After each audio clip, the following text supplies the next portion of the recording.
días, mi nombre es Edison Tipanuiza, estudiante de la Universidad UTE. Hoy realizaremos una entrevista mediante la plataforma Zoom a Graviela Parra, quien es psicóloga social y comunitaria que trabaja en la Junta de Derechos de la Niñez y Adolescencia en la zona de Calderón, en la ciudad de Quito, y técnica de seguimiento. ¿Me podría contar cómo ha estado trabajando durante esta emergencia sanitaria para proteger los derechos de los niños, niñas y adolescentes? Bueno, dentro del espacio de las juntas metropolitanas, ¿cierto? Hemos estado trabajando a nivel de Zoom, por ejemplo, en casos de las audiencias, porque generamos audiencias justamente para que las partes puedan dar a conocer los hechos, ¿sí? Porque todo entra como una presunción a la junta, y también los niños, niñas y adolescentes son escuchados en ciertos casos en audiencias reservadas. Debido a la pandemia y a la emergencia sanitaria, hemos tenido que disponer de estos procesos de TICs, si se quiere decir así. Uno de estos es el Zoom, que nos ayuda con el tema de las audiencias. Sin embargo, hemos estado receptando igual, ¿no es cierto?, escritos, el tema de las mismas denuncias vía mail, vía llamada telefónica, porque lamentablemente todavía no podemos ir directamente a la Junta para generar ya un espacio físico ahí, ¿no? Entonces, hemos estado realizando este tema. Alrededor de unas 100 denuncias han sido receptadas en este último tiempo. Sin embargo, sí es importante ir identificando el tema de las vulneraciones de los niños, niñas y adolescentes. Y al respecto, ¿qué estrategias han implementado para proteger los derechos de los niños, niñas y adolescentes en esta emergencia sanitaria? Si bien es cierto, hemos tenido, ¿no es cierto?, en esta emergencia sanitaria un proceso educativo netamente dentro de casa, sí se han dado algunas denuncias de las instituciones educativas que verifican que han existido derechos vulnerados en los niños, niñas y adolescentes en esta época. Entonces, lo que realiza el DESE como tal, ¿no es cierto?, es generar el informe de hecho de violencia, por ejemplo, y enviárnoslo para nosotros ya tomar en conocimiento. ¿Cuáles han sido los casos de denuncia que han obtenido de los 100 denuncias? Bueno, la mayoría, ¿no es cierto?, de denuncias que han ingresado, estas 100 netamente en estos meses, ¿no?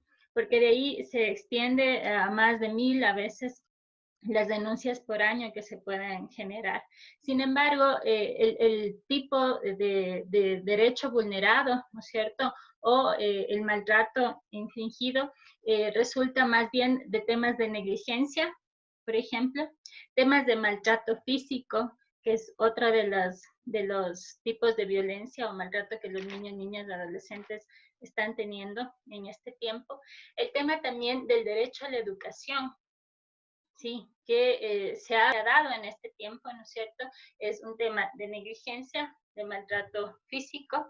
El maltrato físico casi siempre asociado al maltrato psicológico, ¿sí? Tenemos este tema del derecho a la educación, movilidad humana. ¿Cuál sería el porcentaje que existen como negligencia, en este caso derecho a la educación? En este caso, ¿me podría decir un porcentaje específico? Bueno, dentro de la negligencia se tendrá un 60%, ¿sí? Eh, Más que todo por las condiciones de vida, ¿no es cierto? Y del contexto de vida que tienen los niños, niñas y adolescentes, ¿sí?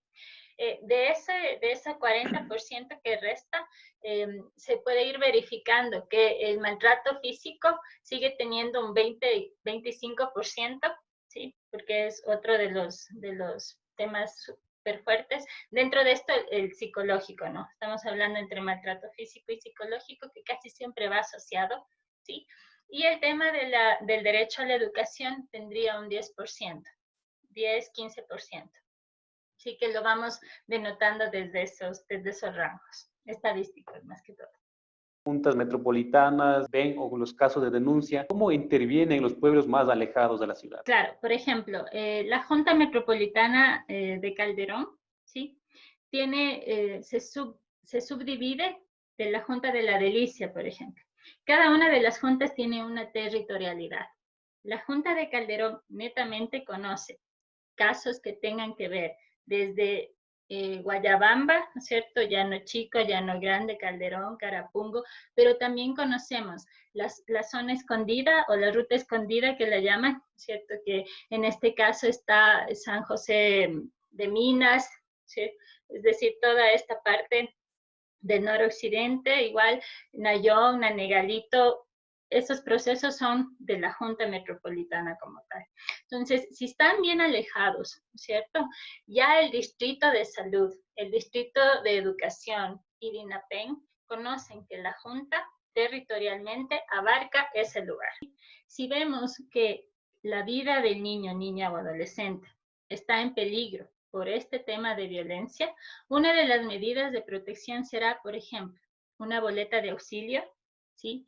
Será la salida del agresor del domicilio, será el prohibir amenazas, es decir, todos estos que van de la mano con procesos psicológicos, por ejemplo, para el niño. Esta emergencia sanitaria hemos visto como que los derechos de los estudiantes, de los niños, que ha sido como que vulnerado también por una parte por el no tener acceso a internet, que no han podido recibir las clases virtuales de manera adecuadamente. Algunos, en este caso, ¿cómo la Junta de Protección de Derechos ha estado interviniendo en el caso?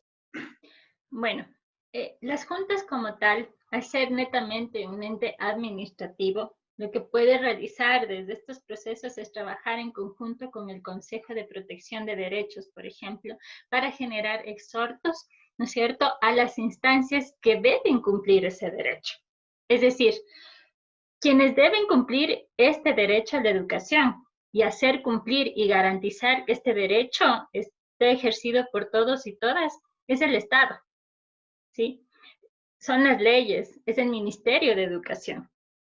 Si bien es cierto, nosotros podemos disponer que el niño o niña continúe con su proceso, ¿no es cierto?, educativo, que el niño o niña no tenga que salir de la unidad educativa si no tiene recursos, por ejemplo, que el niño o niña, si necesita tener una adaptación curricular, sea evaluado y desde ahí realizar las actividades, si bien nosotros podemos disponer en eso, es responsabilidad del Estado, ¿no es cierto?, del Ministerio de Educación, generar que esto se dé. Al respecto, ¿cree que el Estado ecuatoriano esté tomando decisiones de políticas públicas para garantizar los derechos de los niños y niñas adolescentes? El Código de la Niñez y Adolescencia, que se pudo sacar en el 2008, ya ha generado algunos cambios, ¿no es cierto? Sobre todo dentro del tema de la participación de los niños y niñas y adolescentes en las decisiones, ¿no es cierto?, que se pueden tomar.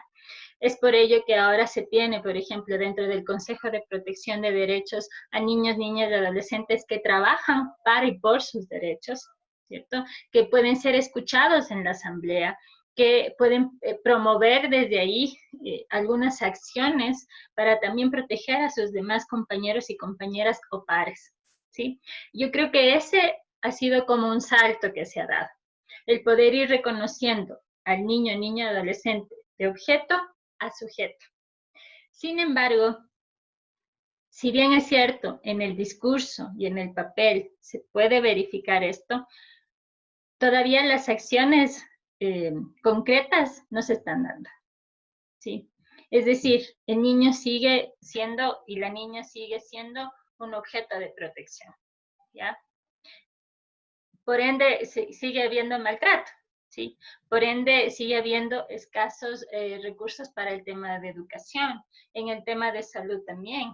Y ahora, por ejemplo, se están utilizando hasta los carnets de discapacidad, ¿verdad?, que también son una vulneración, porque hay muchos niños, niñas y adolescentes con discapacidad que hasta ahora no pueden obtener un carnet, ¿sí?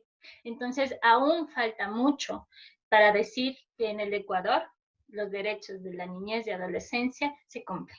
En este caso, los niños, niñas, adolescentes que han sido vulnerados sus derechos en esta pandemia por situación de COVID-19, ¿cómo pueden realizar la denuncia correspondiente en las juntas metropolitanas? Listo. Nosotros, como te indicaba, todavía estamos trabajando vía online. Entonces, nosotros tenemos como Junta Metropolitana, por ejemplo, un correo electrónico, juntacalderón@gmail.com o junta.calderón@gmail.com, ¿sí? Y pueden llamar al teléfono 0969-362-862. A este correo electrónico pueden escribir. Nosotros enviamos el formato de denuncia, ¿ya? La persona o personas que quieran denunciar llenan este formato y anexan la cédula de identidad de quien denuncia, la factura de agua, luz o teléfono de quien denuncia, el croquis del denunciante, el croquis del denunciado, ¿sí? Si es que tienen la cédula de identidad de los niños, niñas y adolescentes, ¿sí? Y dentro de este informe que nosotros mandamos, de este formato, tienen que poner toda la información necesaria, ¿sí? ¿Cuál es el desafío que tienen las juntas metropolitanas para garantizar los derechos de los niños, niñas y adolescentes del país? Bueno, para la Junta Metropolitana siempre ha sido evidente que el derecho de niños, niñas y adolescentes debe estar por cualquier cosa más alto. Es decir, el interés del niño, el interés superior del niño, que sea prioridad absoluta, ¿no es cierto? Que se brinde un trabajo, ¿no es cierto?, de calidez, ¿sí? Más no de cantidad, de calidez, porque casi siempre los niños que vienen hacia la Junta son niños que vienen con todo este proceso de violencia, ¿sí? Y son niños que necesitan hablar, son niños que tienen voz y voto, ¿sí? Son niños que necesitan participar, ¿sí? Y son niños que a la final necesitan y requieren espacios seguros, ¿sí? Familiares o no familiares, pero que sean seguros y que cubran sobre todo sus necesidades básicas. Entonces, ese es uno de los objetivos de la Junta. El trabajo en red, la restitución de derechos, el darles voz y voto a los niños, niñas, adolescentes que acuden aquí, el plantear el tema del trabajo en familia, ¿sí? Como un elemento importante, y estar siempre pendientes de exhortar y de exponer al Estado que garantice el derecho, ¿sí? Y que se cumple ese derecho, básicamente. Muchas gracias por el tiempo y por la entrevista. Ha sido un aporte fundamental